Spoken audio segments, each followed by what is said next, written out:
దేన్ని గూడా మనం మామూలుగా ఏదన్నా అంటాం, ఏమన్నా ముక్కలంటాం, వేర్లంటాము, అలా కొమ్మలంటాం కానీ, పసుపుని మాత్రం కొమ్మని అంటానికి ముఖ్య కారణం అది మాట. దానికి అంత పవిత్రమైన ఒక చరిత్ర ఉంది. హ్మ్. ఈ పసుపు కొమ్ము మామూలుగా ఇప్పుడు మనం ఆర్గానిక్ పసుపు చూస్తున్నాం, లేకపోతే హ్మ్. చాలా పసుపులు చూస్తున్నాం. హై కురిక్మిన్ ఉంది. హై హ్మ్. కురిక్మిన్ ఉన్నదైతే మీకు 15,000 వరకు కూడా ఇవాళ కేజీ అమ్ముతున్నారు. హ్మ్. ఆ! ముఖ్యంగా ఈ పసుపు నుంచి మనకి దాంట్లో కావాల్సిన యాంటీబయాటిక్ గానీ, యాంటీ ఇన్‌ఫ్లమేషన్ గానీ, ఇవన్నీ కూడా దాంట్లో ఉంటాయి దాంట్లో మాట. అది కురిక్మిన్ అనే ఒకటి ఉంటది. హై హ్మ్. లెవెల్‌లో కురిక్మిన్.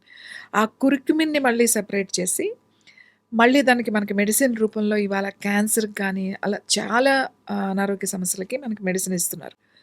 ఇవంతా కూడా ఫ్యాక్టరీకి వెళ్తుంది.